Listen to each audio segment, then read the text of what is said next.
Where are you right now in this moment? How would you describe the moment you're in right now? I'm in a good place. I'm learning continuously, man. Mm, It's a lot. It's a lot to learn. I'm growing so much, mm, and that's kind of what the project that I've been working on is all about. yeah. You got Green talking Yes. about growth, and Yes. so I'm growing, man, and I'm appreciating the growth. That's what it seems like. I've been watching your journey, it feels like for 3 years at Uh, least. I feel like it's been longer. It's probably been I longer feel than like it's that. been longer. Yeah, it's probably more like 4. Because remember, actually, you did the interview with King Size. We were already rocking before that, and that was probably in 22. Homie, yeah. Yeah, I wish he could have come by. He could have came by today. Does he live right? He lives 30 minutes from here. Yeah, shout out Sizzle. If you if you are in the area, you need to stop by before Reece Lache leaves at 2 Pull o'clock. up. I'm a stay here till you get here. I'm gonna text him at a break. To make sure he knows you're here because I probably dropped the ball on letting him know you're here. So one of the things you said when I said total transformation, you said total. Total. What led you to Christ? Ooh, it was a lot. It's too much. I was in a really bad space in life, Mm-hmm. and like my life was literally falling apart. Mm. I read something the other day where somebody said, "You ever been so broke you feel like you about to die?" Mm. And that's a meme. Like it's supposed to be funny, but like the times that I was in, like I was so broken. I was so like it's unexplainable. Like where my life was before Christ. Yeah. And I can remember like I didn't even believe in God, but the first thing that happened that made that was that lead to him. Yeah. I was on my way to work one day and it was raining, and I tried to get over and switch lanes, and there was a car there, didn't know, and I hurried up and tried to swerve back, and I started spinning in the middle of the road. Now again, I didn't believe in God, Right. but as I'm spinning in the middle of the road, and a lot of people probably heard this story before, but I'm it's like my life just slowed down. Yeah. And I could hear like the cars going, chim, chim, chim, and just everything slowed down. And I remember dropping the wheel, and I just dropped my head, and I was like, God. And when I opened my eyes, I was on the side of the road. What do you believe made you cry out to God since you weren't a believer? In that moment, they always say you call on God when in those times when you're either broken, like your life is you're feeling some type of threat in life. And that's what it was for me. Like I thought I was about to die. Wow. Yeah. So that's 2013. Well, that's before 2013. That was 2012. 2012. So then from there, what brought you to Christian hip hop? I was already rapping like in the world, but not really. Thought I was doing something. And I remember telling my sister, man, I can't rap no more. I can't do it no more. Because I just gave my life to God. I just told him that I was gonna, like come out of homosexuality, change and do, switch the way I dress. And I'm like, okay, well, I can't rap no more. And my sister said, why don't you do Christian rap? And I was like, what? Why would I do that? Right. What even is that? And I laughed. But then I started doing research. Like I went to Google and typed in Christian rap. I found The Truth. I saw a video of The Truth with Ty Tribbett. Yeah. And I was like, oh yeah, I could do that. And it's been a Who journey. am I? Right, that's what it was, right? It's been a journey ever since. That Truth and Ty Tribbett joint. Who am I? We might have to play that later. That joint still slams. What? So interesting, right? It sounds like you're almost saying you went cold turkey out of homosexuality. Yeah. How difficult was it? At the time, it wasn't difficult. In the beginning, there was no difficulties. Okay. It was as if God literally took me. He took that thing, and but I also went through a season of like I was seeing so many miracles. I didn't even care. This was after the accidents. After you called after God. the accident, after the I started accident. seeing it just like left and right, miracle, miracle, miracle. So I didn't care. Gotcha. Like I knew that God was real. So when I told him, you know, okay, I'll do it. It was like I didn't care about nothing. Okay, this is just what I. We mean okay, you do it. That I'll, you know, go back to. Well, at the time I was saying go back to being a girl. I was always a girl, but gotcha. You know, yeah, trying to, you know, be a boy or whatever. Yeah, gotcha.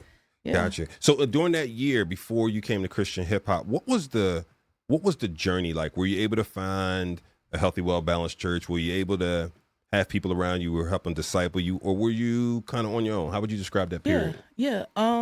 So after the accident, I started going to a church. At the time I was in Virginia, Grace Church, always my home. No matter what home I go to, I have, you know, everywhere I move, I find a new home, but that's my home. I started going to church, and I always hear these stories about people who, you know, they live the lifestyle, and they say like, you know, churches, you know, and I see the things, I see how disrespectful people can be when you're living that lifestyle, or you show up, God made you a man and you show up as a woman in church. I can see that, but for me it was not that. For me it was welcoming. They loved me. They immediately started to, you know, add me to certain things, you know, whatever they had going on, they included me. Gotcha. So yeah, that's good. Now you're born and raised Louisiana. Born and raised. How many places have you lived? Because you're back in Louisiana. No. I live in Tulsa right now. You live in Oklahoma? Yeah. Have you ever heard of Ada, Oklahoma? ADA? No. No one has ever heard of Ada.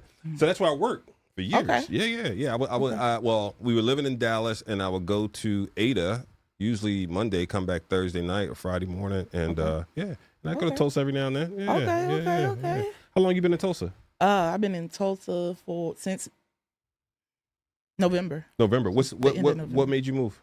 I had like an opportunity. I have some family out there. Like I have sisters that live in Oklahoma City. So I'm never shy to moving. Gotcha. Yeah, so that's a pretty big move. Yeah. Like culturally, from Louisiana to Tulsa is a pretty decent. Like what's the appeal for you? But I've always been like that. I've lived in Atlanta. I've lived in Virginia. I moved to Virginia with my grandma for like a year when I was in the 5th grade. So I've always like, you know. Right. I mean, but I'm just trying to understand like what's the appeal, right? Because most people, when you ask them where they're going to move, there's been obviously a huge migration to Atlanta, you know, North Carolina, Miami, Chicago. I want to say Philly because I'm Philly born, bred, raised. Okay. New York. But you usually don't hear, I'm going to Tulsa. Tulsa is dope. That's why I want you to elaborate. What is happening in Tulsa? Tulsa is a very artsy place. Okay. Everywhere you go is art. It's dope. Like I can't explain it. I like it when I go. When I moved to Tulsa, everything just went like. I ended up like the girls that were dancing in the Lean video. I met them on like I didn't know who they were, but they knew who I was. Gotcha. The girl, she had already made a video to Stay Low. Yeah. And I met her. Now her husband, my pastor. Nice. You know, and yeah. So Tulsa's working. Tulsa is working. What's the story behind the song? Can't take that. I'm sorry. Yeah. What's the story behind that song? It's really not deep. I just when I came up with that hook, I had some stuff that tried to make me break me, but it made me. Right. I'm not capping when I say the devil hate me. Yeah, but I went through so much, bro. I went through so much. And it's okay. I'm gonna tell the truth. Yeah, please, thank you. In December, in January, when I released For Such a Time, that's with Lean and all that. I produced that entire project. Yeah. And the day before, and people heard this story, but the day before I released the project, I had a homie hit me, and he hit me up to let me know like why he unfollowed me. And this is a bro. He's like, bro, you bro, and he, you know, hit me up. I unfollowed you, you know, but he sent it in a text, so I called him. but he, you know, he was apologizing. So I'm like, I'm gonna call him because, you know, what's up? And you know, we started talking and I said, so what was it? So Right. like, did I do something? Like, Right. what was it? Right. And he said, I just got tired of the space. Like, I got tired of seeing everybody do the same stuff. And, you know, everybody so, you know, people in Christian hip hop is just you standing in front of the camera and rapping. And I took it personally when I shouldn't have. Yeah, I got you. So when he said it, because I asked him a personal question, like, what was it that made you, like, we fam. Right. So what was it that made you, you know, say I'm not rocking with her no more? And he said, I got tired of everything and seeing the same people do the same stuff. And I was like, in man. the Christian hip hop space. Yeah. So I was like, so I went. So you don't follow a lot of people then? I don't know. But he told you specifically. He texted you to let you know. He texted me and was like, I just want to apologize for separating myself from you and woo. So I called, and I'm like, what's up? Okay. So this is what happened. So I went, like, I have people that I go to, like I have friends that are not within the space. And I went to one of my friends and I ran up the conversation and she was like he dumped on you. And I'm like so confused because I'm like I thought I was doing good. I just produced my own project that's dropping tomorrow. Right. By the way. And now I'm like, this project is trash. This is I gotta do better. Like, so I took it personally and then I started to apply those things to me. And I started to feel insecure, like, about what I was doing, and I was doing great. Right. I was doing great. Like, this is my first project I ever produced. Right. It wasn't the best, no, but I did. It was a good great. Project. I did great. It was a good project. I did great. Yeah. And I took those, and I'm an overthinker. I overthink a lot, so I took that and I just let it soak, and I'm like, everything that I was writing and doing, I'm like, man, this is not good enough. I'm not good enough. And I went through an entire season of like this dark, like off that one comment. No, well, it wasn't just that one comment, but it was things that it kept happening. Okay. Like different people, like different the enemy was sending people. And I'm not saying that like, you know, this person is not a child of God or anything like that, but we all like we go through things sometimes, and sometimes the enemy can't get the best of us. And it just was back to back, just like people. And then I wrote a song called D&D. I haven't released it yet, but I did a song called D&D. I put my phone on Do Not Disturb. I was on Do Not Disturb for like 3 months. Wow. Kid you not. My phone was on Do Not Disturb for like 3 months. Wow. I couldn't talk. I don't want to talk to nobody within, like, you know, the space. People was hitting me up, like, and people don't normally hit me up to get on songs, by the way. It's a very small amount for features. Yeah, it's a very small amount of people that ask me for features. But in that season, people kept asking. Interesting. Asking, and I'm like, I'm fighting for my life. Right now, I'm fighting for my life.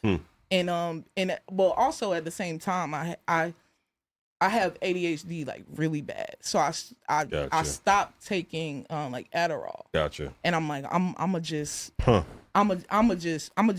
you know, with it. Life. Yeah. And so that was also a part of it where I'm like fighting all these things. Yeah. And the reason I stopped taking it is because when I moved, they gave me a different medicine. It was like Vyvanse or something like that. And then I started having like sexual desires. So I'm like, okay, that we can't do. And so but at first I didn't know it was the medicine. I just was like crying, like, God, like, what's wrong with me? I'm going through this test and I can't figure it out. And God, like, but it was the medicine the whole time. Oh my God. So what's crazy is you started with there's nothing behind the song. Yeah. There's everything, but what are you talking about? It's a project. It's an entire project behind those 3 months. Yeah, but you're a multi. I was going to say complicated. Complicated is not the right word. You are comprehensive and multidimensional as an artist. And I don't even know if you know this or not, or you do this or not, or you put all these things together. When I've watched you over these 4 or 5 years plus, I've watched storytelling without necessarily planning the storytelling. I don't plan anything. Right? I can see you writing these vignettes and these stories about your past, even sharing video clips about pre-Christ and things like that, and telling these stories. And so there's like this continuum of you unveiling your life, but then also these insertions of, okay, in this moment, this is how I'm feeling. Yeah. Right? And so I could, when I watch your different songs and whatnot, I'm intentionally listening to what you're saying because I appreciate how you put art together. And I'm telling you, I see a timeline of you telling your life story, but then I also see these moments where you're like, right? This is it right now. I'm coming off the story for a second because I got to deal with this, and then I got to deal with this, and so that's how I felt with Can't Take It. I felt like it was like a moment of a pit stop of, yeah, I'm telling my journey, but there's some things that have happened in this recent season that I got to get off my chest. Absolutely. See? That's crazy. You put it that way. I would have never put it that way because it would have took me a minute, but I like that. That's absolutely what it is. That's absolutely what it is. That's why I said we got to talk about it because I just, and Jay asked me to ask you this question about the song too. So shout out to Jay. Because then I listened to it again and said, yeah, I see it. Yeah. And your artistry that way is to me just a part of your brilliance. Matter of fact, in recognition of your brilliance, I have a little gift for you. Oh. It's not that big of a gift. It's big because it's not that a big gift. of a. You want to open it now? It's big. You can open it. I know what it is. Well, how you know what it is? What is it? Oh, I thought I knew what it was. Okay. Just something so you remember us at Holy Culture Radio. Water bottle. Yeah, it's I just left my water bottle. But it's one of those insulated. I got my water bottle taken at the airport because I forgot to pour the water out. How timely is that? One of those nice insulated. This is beautiful, guys. Listen, if you don't have one of these, you need a Holy Culture water bottle. You know, we actually do not. Have this one. We don't sell them. I'm reserving them for guests. Okay. Yeah, we don't sell Well, those. then you need to get up here and get you. Yeah, I'm reserving them for the family. So, yeah. So So thanks for sharing that because now I feel, I feel like okay, you validated the way I think about how you present your art. And so to that point, one of the things that's interesting to me is you produce. Obviously, you write, but you sing, but you kind of keep it under wraps. I didn't think I was keeping it under wraps. Like people always comment, like if they hear me sing live, people would comment and okay, say, like, so maybe you sing, and I'm like, so maybe that's it. Y'all be listening. So maybe it's not under wraps. It's just not fully recorded. I think I confuse people with the auto tune, or people are confused with auto tune because when people hear auto tune, they think it's just the auto tune. Right. There's a specific sound that like. You can tell if I know you're if not a person can sing or not. I know you're not all the Yeah. But I think there's this layer in between singing and rapping that a lot of rappers have moved to, right? Of being able to do melodic choruses. And so I think right now many people think you're in that melodic chorus, right? Segment. You actually can sing. I was watching you sing this song a little bit, Come to Me. And I said, well, okay, why is that not recorded and published? It was a song already. I just started playing. So then do a cover and go to Easy Song or what? I'm oversimplifying it, but get the license and redo it. It sounded really good. Wait, I have to get licensed for my own song? You will have to get publisher clearance to redo a song if it's already been published, right? You're saying it's already been out. Yeah, but it's my song.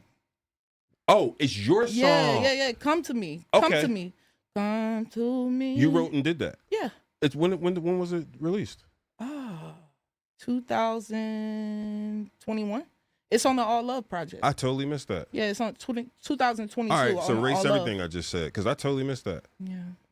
Okay.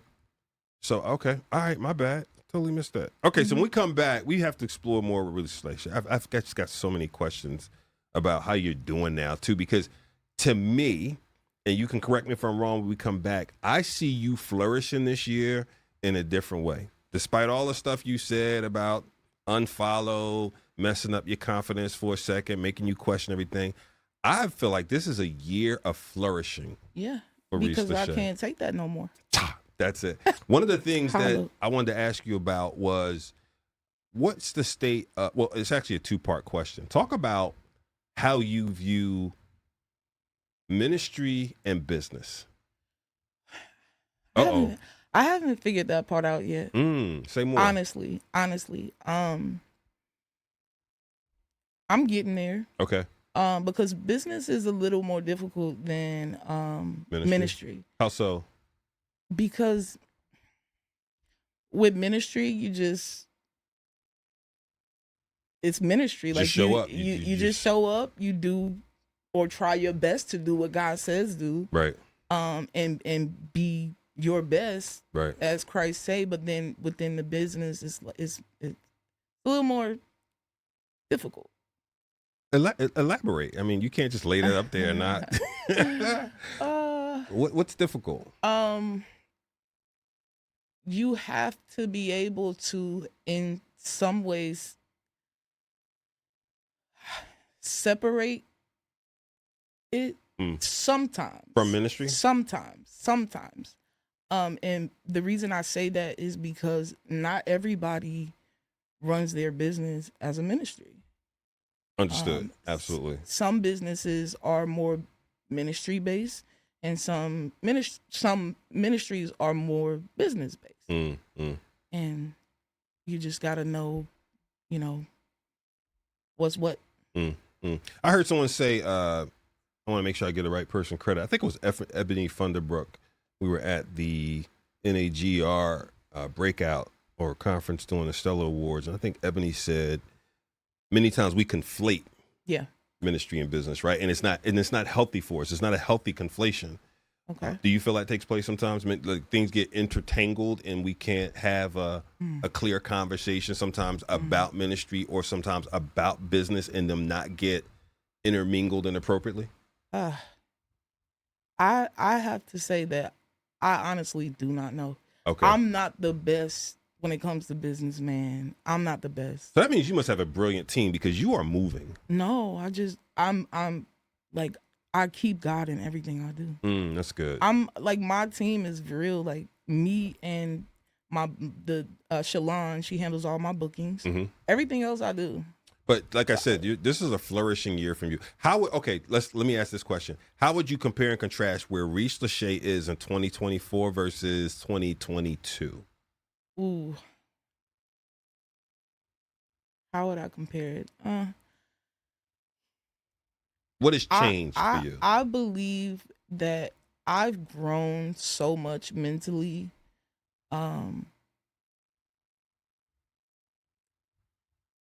It's so hard to explain. In 2022, I was rapping. I'm like, I'm doing this thing for God, and nothing was happening. And I started to tell myself, I can't do this much longer. Yeah. I don't know what I'm gonna do, but God, I don't know if I can keep doing this thing. What was making you even have that conversation with yourself? And with the Lord. So I was pouring so much into music. Yeah. I was pouring everything I had. That's when I was learning beats because I didn't have the money. I don't have the money to pay. Wait a minute. You telling me you just started producing in 2022? No, I mean, no. I started in I told myself I was gonna make beats in 2022. I said I'm gonna start making beats. Okay. And then I kind of started playing with it, and I was like, maybe this is not the right thing to do. Let's just go back to buying beats. And then when did you start making beats then? I produced the song Run. Yeah. And that was last year? And that was the first that was But like songs like Green, Lean. All those, yeah. You produced them. That's crazy. So you're telling me you've been producing less than 5 years? Yeah. Oh, that's crazy. Yeah, that is crazy. Yeah, less than 2 years. Those songs. Yeah. That's crazy. Okay. All right. So now let's go back. So all right, so that's a big compare and contrast moment. You went from buying beats, leasing beats, to fully producing your material. Yeah. That's a big change. Yeah, it's huge, but and that's the difference between the Reece then and the Reece now. Like I was broke, I couldn't pay for beats. Yeah. It was a lot of stuff I couldn't do, but I never gave up. So I just found another way. Find another way. That's a good tip for everyone. Yeah. And now it's like I could pay for beats now, but I don't have to. She said I could pay for beats now. Yeah, but I don't have to. Fine. Okay, so let's stay there for a second. Find another way. How did you find another way? Man, the day that I said I'm gonna start making beats, I like kind of just like broke down to God. I got on my knees and I'm like, God. And it wasn't even about money. It was about me pouring out all this content and pouring out this music, and it's like, I'm not being heard. I'm also broke and I don't know what else to do. God, please tell me what to do. Help me. God, help me. And I came up and I said, I'm gonna make some beats. And that's when I started to do I was calling it like a hip opera, the hip opera thing where I was like acting it out. I don't know if you saw those. I didn't see that. Yeah, I started doing like a hip opera and I was making the beats for it, and then I started rapping over them and like doing this whole storytelling thing. And I gotta go check that out. Yeah, I removed them. Well, there you go. That's why I haven't seen them. Okay. Yeah, and I did that, and then I kind of gave up on it. So I'm like, okay, we're going back to buying beats and this thing. That is so interesting. Okay. So and now I'm producing full-fledged producer. And I'm full-fledged producer. Are you producing for other people too, or just yourself right now? Not yet. I've sent out a few beats to a few people. Okay. Just like I make my own beats. Yeah. And if it's something where I'm like, I can hear somebody else on that, then I'll send it to them. Gotcha. Okay. So now I got your perspective on ministry and business, and you're still navigating and figuring it out. Small team, one person helping you do your booking, you're managing everything else, which means you're managing your finances, your registrations, all the admin stuff, your publishing, all that. Reece Lache LLC is a publishing company. Oh, so you are doing everything, and you're traveling like a champ. You're doing a show or two a week. You're on the move. That's why I say it's a flourishing year. So then, how would you describe the state? Because right now you're full time. Yes. Yes. How would you describe the path to getting to full time in this work? My path. Sure. Because people want to learn. I think people want to learn other people's path. One of the things that I talk about a lot on this show is just career journeys, right? And I think everyone's career journey can be drastically different, but we want to look at examples and hopefully pull something from them, right? So there's this delicate balance, I think, of learning from other people's journey, but realizing the Lord may have something totally different from you. Yeah. But still, to the extent you feel comfortable sharing, like, what was your journey to saying, oh yeah, this is going to pay the bills. This is going to do the thing. Yeah. For me, it was a lot of trial and error, a lot of trial and error, a lot of setbacks, a lot of, I learned through those trial and errors though. The reason I created the publishing company is someone came to me and they wanted to publish my music. And at the time, like, I didn't even know anything about publishing. Right.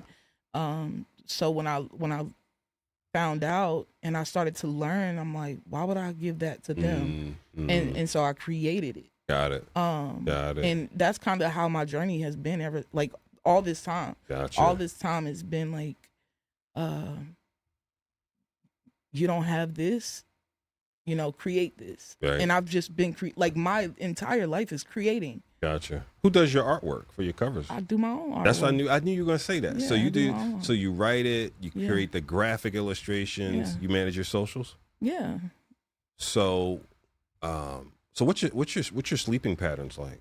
I sleep good at night sometimes, but when because I be having bad seasons where I'm like, I'm up all night. Yeah. There's been times like that season I was in before, where I was like going to sleep at 5 a.m. But I'm good now. I sleep. Okay. So you're constantly creative, constantly on the road. How would you describe? So again, before we started on the show, I was saying that I think people will be pleasantly surprised that you're full time, because I do think there's a perception that, one, it is tremendously difficult, if not impossible, to make it in Christian hip hop unless you are like Lecrae or Andy or KB or No Big Deal in Indie Tribe or Miles Minnick, right? Because these names I'm saying, I think almost everyone knows in Christian hip hop. Yeah. You've become a more recent name, I think, that a plethora of people know, right? But I think, again, people would say, oh, I'm not sure, if you're not one of them 7, 8, 10 names, you can do it, right? But you've been able to do it. Yeah. How would you describe the state of Christian hip hop for women? How would you describe that? Man. I feel like we're in a good place. That's good. With like last summer we did Stay Low, then we did the Stay Low remix. Yes. Wande just dropped the album. Yes. Shout out to Wande. Shout out to Anike. Anike. Yeah. Oh my God. We're Shout out to Anike. We're all still adjusting. The album is great. Sheesh. The album is great. I think we're in a good space. We still have a lot of room to glow. Right. We still have a lot of room to grow, and I think we're gonna do great. Where do you think? Where do you think the areas of growth are? I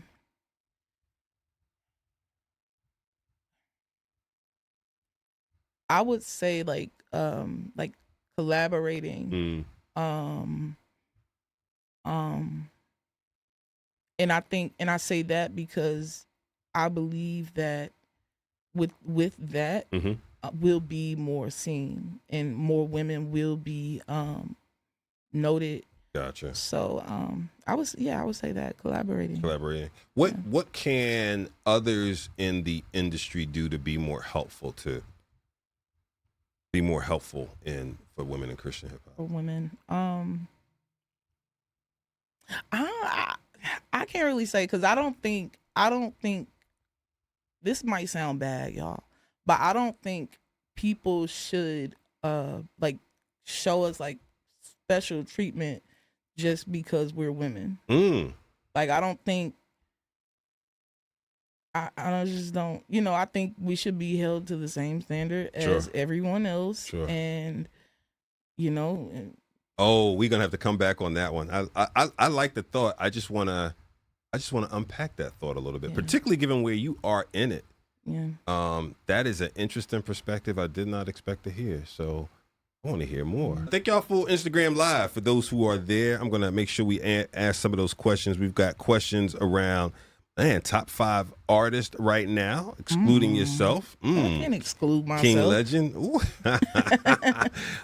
Jay's perspective on what you ended with, that women shouldn't be given preferential treatment. We got to touch on that. And then a question about, advice for artists, particularly new artists in this space. So let's start where we left off. You said, to my point of the state of women in Christian hip hop and what those who can should do to help. You said, well, maybe there shouldn't be preferential treatment. So I want to unpack that, but I want to give you a visual to kind of unpack it. So for me, whenever I think about an ecosystem, I always think about, like, is it made for everyone to run it at the same pace, same distance? So for example, when you go to a track and field event, it's like, great, there's staggered lines. Yeah. I remember explaining this to my son when my son was younger. God dog, he's old now, but when he was younger, it's like, it's not fair. So he was talking about something's not fair, and I said, well, a lot of things are not fair.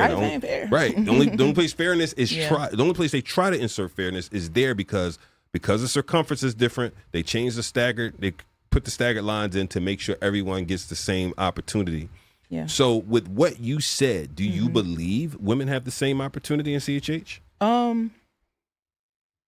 Well, now that you put it that way, well, yeah. For the most part, I think, so when it comes to man, this is so difficult. It's okay. This is all family listening and watching. It's all family. There's nothing wrong, you can say. There's nothing. Sometimes not. Sometimes there are the times where you'll see the tours and it's like 10 men and 1 woman. Or it's 10 men and no women. So with that being said, yeah, but then you also have to look at tour as business, right? And when people are putting on tours, they're putting people on that they think are gonna bring out a crowd. Fair. And even for myself, like, I don't look at tours and say, man, why didn't they put me on? I I can't go. Well, now I'm getting to a place where people are Right. like, "Oh, Reece I mean, Lache. We know you got a Reece sold out Lache." event tonight. Yeah. So now I'm at that point where Right. people actually know who I am, Right. and that's the difference. Like Anike, she can go on tour because people Right. will come out Child to Like see Cece her. was opening Child up Like for Cece, KB, right? Child Like Cece, but you see now the women within the space of Christian hip hop are growing, Right. and now you're seeing also the opportunities are growing. Okay. So you feel like you feel like it's getting there. It's getting there, but it's also up to us. That's why I said what I said. When I said I don't say more think about that. Yes, I don't it's think up to we us. need. Let's put that out there. When I say like I don't think we need special treatment or anything like that, because it's up to us. It's up to us to create great music. Yep. It's up to us to put our faces in these places, Right. and it's up to us to do the work. Work that's necessary. That's right. And some of us are blessed, and I'm one of those people. You know, I'm not gonna take credit.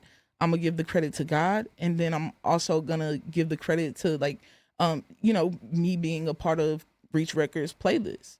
That took me. That helped. That was helpful. That helped me a lot. Yeah. Yeah. So with that, I think that the women, we're gonna be fine. There's opportunities though. If I was going to ask you what can platforms and such help, and if so, how? But I'll throw myself on the chopping block for a second, right? I mean, if you look at Holy Culture Radio, we've got 18 shows. Only one show is led by a woman. Renee Day. That's right. And another show now just added a woman, right? Amy on. Excuse me. I'm sorry. The Fix in the Morning with Dice Gamble, right? Yep. You got Raina Day, who leads that show, and then you've got Amy, who just joined Church on the Block. But still, 3 out of 15 shows. The rest of the shows are black men for the most part, right? And so I remember someone saying that to me, and I said, I've got to work on that, right? And so there's still work to do. And so when I come back, now that I've given my admission, we need to go to break real quick. When I come back, I'll talk a little bit about what I think folks like myself and others can do. Hopefully my counterparts agree. Got it. Oh, yeah, Mia for 116. Thank you, Max. Yes, we got 4 shows. And so I do think that we are often in our own echo chamber and pick people we're comfortable with. And that's why I think diversity is always a topic to talk about, diversity, equity, inclusion. And I include women in that mix because it's like playing, pickup games back on, you play basketball, so you know how it is when you want to pick people for, who you're going to play with the game. A lot of times you didn't pick people based on, I've analyzed their skill set. You pick people you're comfortable with. Get married. Mary's on my squad. Joey's on my squad. This is my boy, so on and so forth. I'm not sure when you're doing pickup games like that, you're analyzing all the players and their skills. Right? I do. Well, you do. I think you're an anomaly. I don't think a lot of people like, I'm picking him up. I think a lot of people pick who they're comfortable with. Right? That's true. And that happens in corporate That's environments and every ecosystem who you're comfortable with. Well, how do you get comfortable people? Yeah. Building relationships and spending time with people. Yeah. And so what I feel like I need to do, and I've tried to work more at this, is when I go to different events and whatnot, spend more time with those I don't know. Yeah. And I'm an introvert. You dig what I'm saying? So for me, that's extra work. That means let me go meet and spend time with, back years ago, Angie Rose or Bianca Love or Toya Love or different people that know different people. I can't change the sound mixture of the station if I don't get to know some of these people. Yeah, that's facts. And see if they might be good for this. Yeah. You think that's true across other platforms and whatnot in terms of lack of opportunity? I think it can be. Okay, since you brought up pickup games, right? Yeah. I was at the basketball court one day. Yeah. And it was it's always so many guys, and the guys are like, they so rude. But like they don't pick up, and I can play, like I can ball. Right. The only time I get picked up is when somebody who knows me is there, and they're like, oh yeah, she could ball. Pick her up. But if it's people that don't know me, they never play with me, they won't pick me up. But there was this one particular time, there was 2 other girls that, they're there sometimes.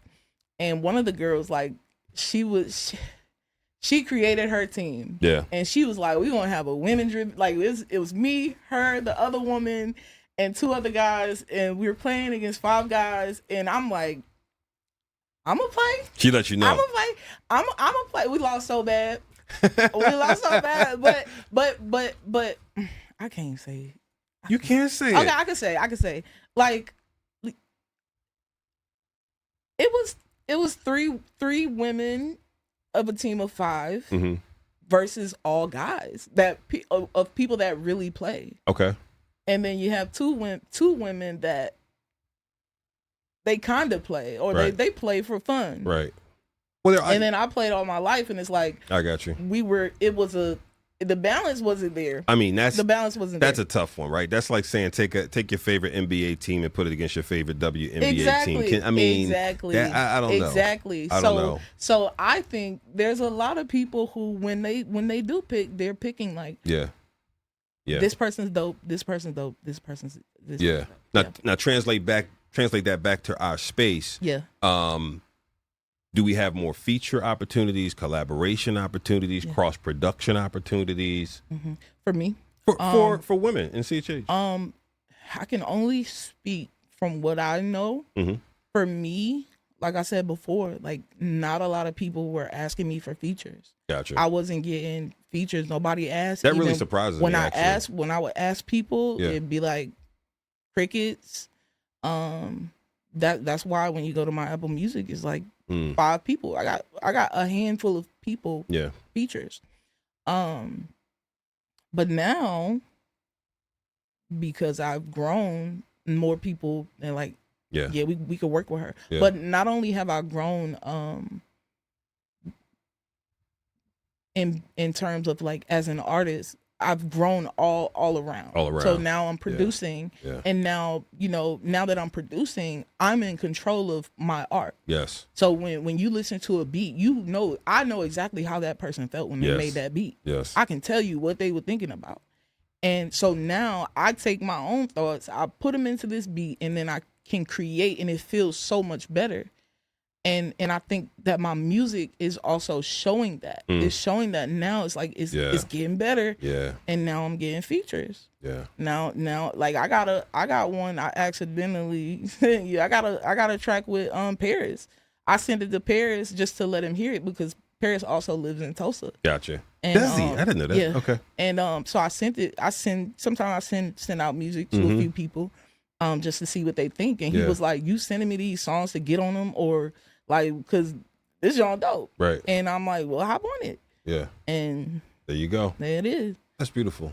You know, the career journey you had is interesting, and so let's just talk about like careers for a second. Maybe this will answer the question that the person asked about breaking through in Christian hip hop. So interesting story. You see the Holy Coach Radio sign thing on the door right there. So the guy who did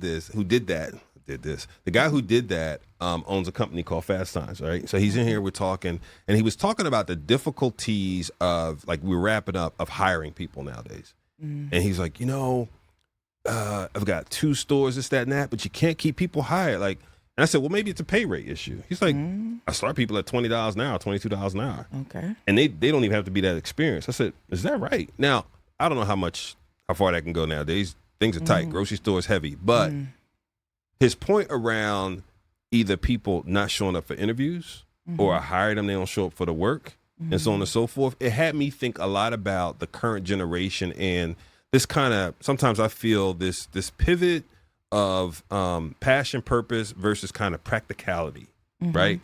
I'm older than you. I'm not going to say how old, but we kind of grew up, a lot of us grew up in that generation of that needs to work and earn your way to doing the work you want to do. Yeah. I think the more recent generations kind of start with a premise of I want to do some stuff I enjoy doing. Yeah.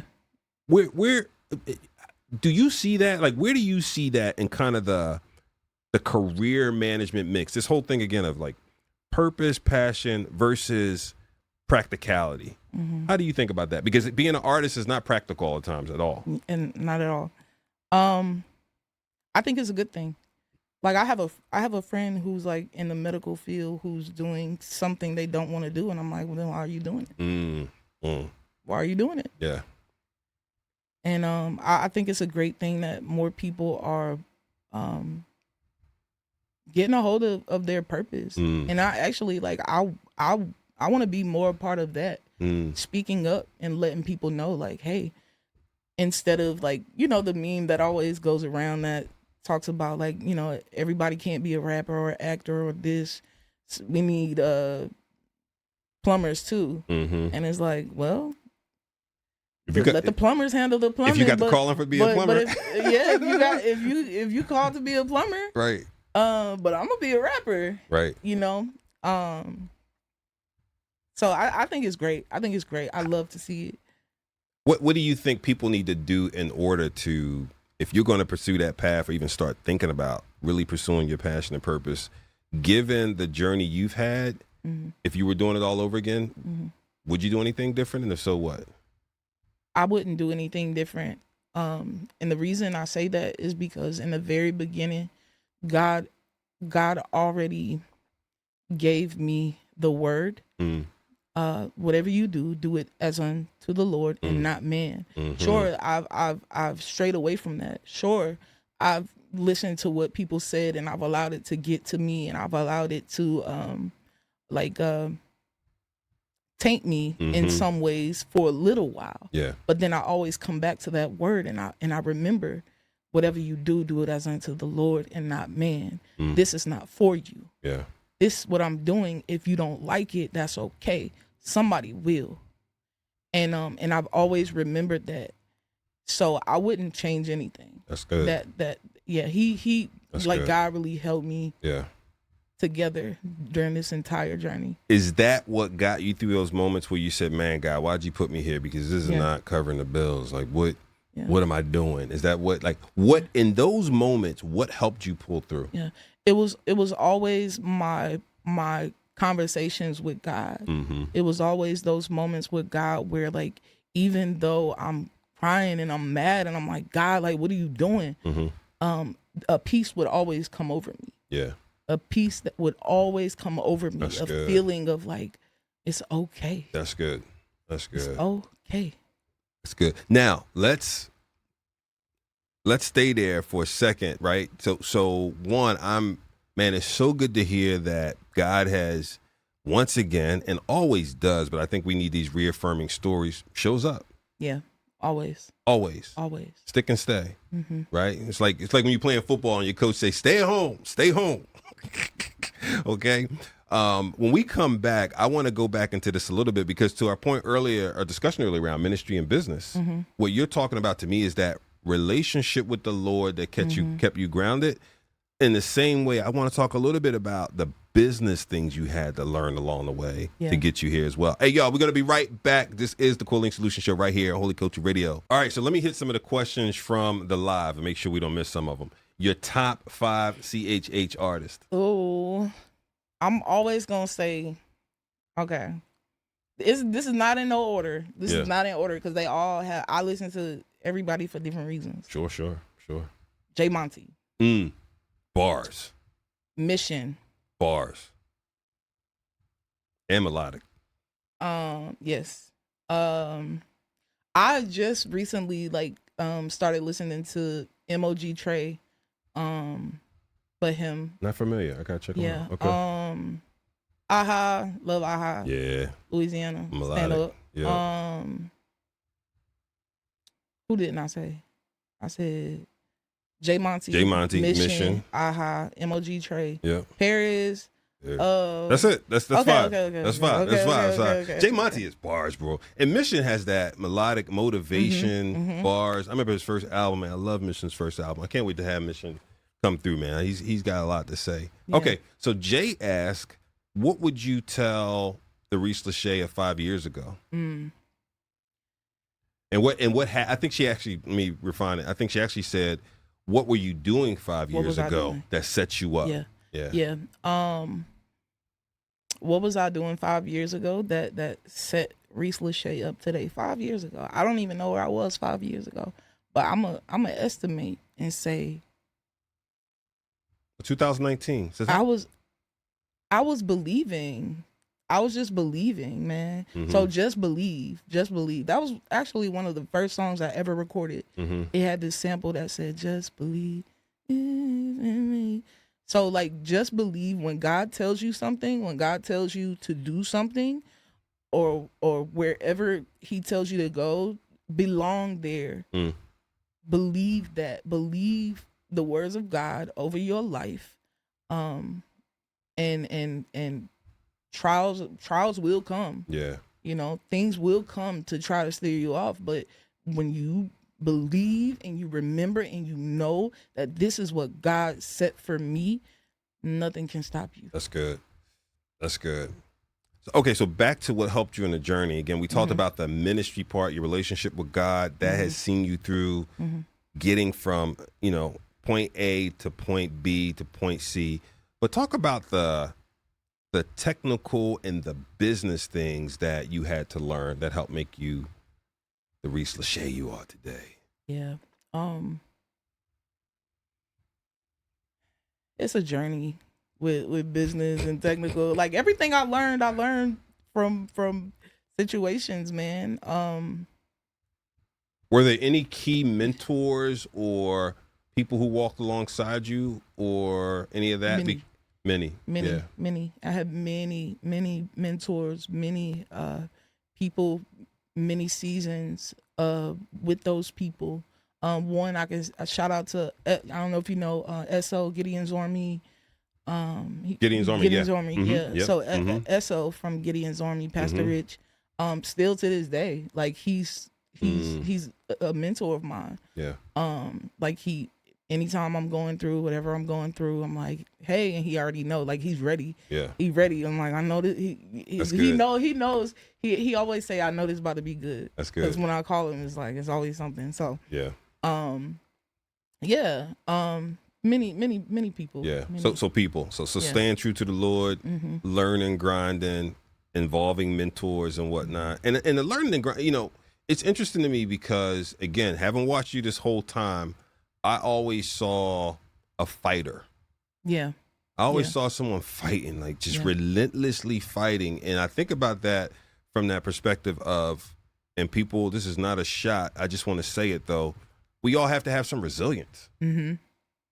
Yeah. Right? To take those gut blows and come back, you have to have resilience. If you really are passionate, you really believe this is your calling, your purpose, you've got to swing for it and assume you are going alone. Yeah. Especially in business. Especially in business. You Come on to. now. Yeah. And take it as a blessing if people walk alongside you. But don't expect it necessarily, and don't be discouraged if not everybody signs up to support your vision. Yeah. How did it come to be that you're selling out a show in Philadelphia tonight? How did that come to be? I have no idea. I honestly have no idea. I was getting ready to promote the show. Yeah. And I hit up my booking manager to see, because it's a lock-in. Okay. Like a church lock-in? Well, there's a concert. It's a whole day of stuff. So there's a concert, and all the DJs and stuff like that. And then later they're gonna have a lock-in. Gotcha. And so I hit her up to make sure, like, hey, before I promote this, is it okay to promote it? Yeah. And so she went, and then she hit me and was like, it's sold out. That's dope. So it's nothing to promote. Did you ever see, like, just think of that. I mean, did you ever see yourself selling out an event? No. Why not? I never wanted any of this for myself. Really? And that's crazy. Like, I never wanted a lot. What did you want? I remember the first time I did a performance, the very first time I did a performance, all I wanted to do was do the performance. I didn't care who was there. I remember seeing like videos of people on the streets rapping. Yeah. And I was like, I want to do that. Yeah. I want to stand on the street and rap. But you didn't care about the audience per se. I never cared about the audience. And then I did that, and I was like, that's cool. And this whole journey that I've been on, I'm just here, bro. People always ask my goals. People ask, like, I don't make goals. I don't have goals. I'm just here. Like I kid, and don't let me be a bad influence. Because a lot of people, I tell people like, I don't make goals.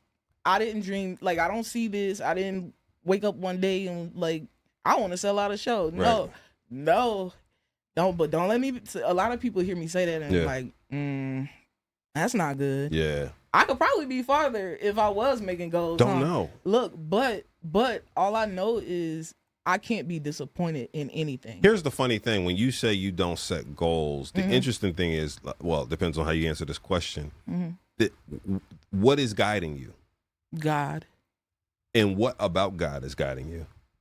The fact that he said that this is what I'm supposed to be doing and me doing it and allowing him to just order your steps. I'll just order my step. If the door there, look, if there's a door and that door just so happens to be open for me, yeah, I don't always go through. Right. Sometimes things happen. Yeah.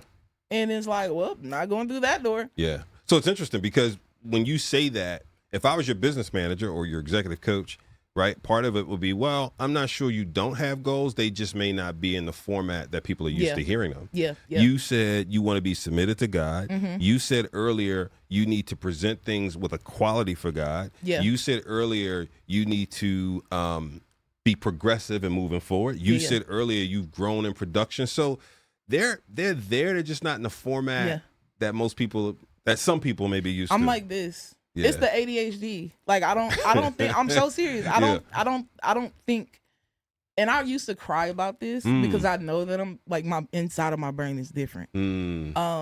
Like my brain is like that. Yeah. And that's basically what meaning ADHD. What, constantly moving? ADHD is like scribbly. Like if you could draw a picture of a ADHD brain, it'd be like scribbles. You multitask a lot. Not well. No. Not well. Yeah. But yeah, so like my goals are just like I'm gonna do this thing. Yeah. But I just do it. You just do it. Yeah. That's good. You know, with that said, because I guess you're probably not gonna like this next question. I was gonna ask you, you know, like where do you see yourself over the next couple of years?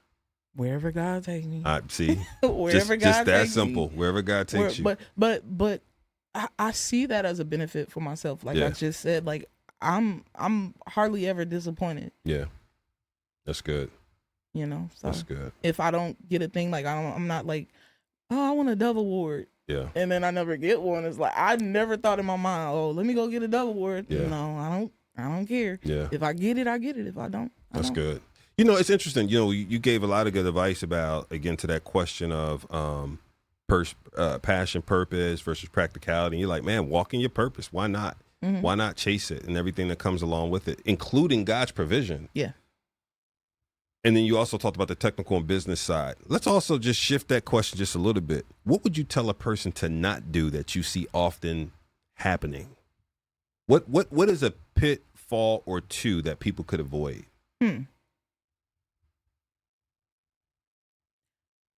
I don't know. I don't really mean, know. As you look to the left and the right sometime and seeing other things, you go, oh, you know, I want to be sure I don't do that. I don't know. I hardly ever like, you know. Gotcha. You kind of stay to yourself. Yeah.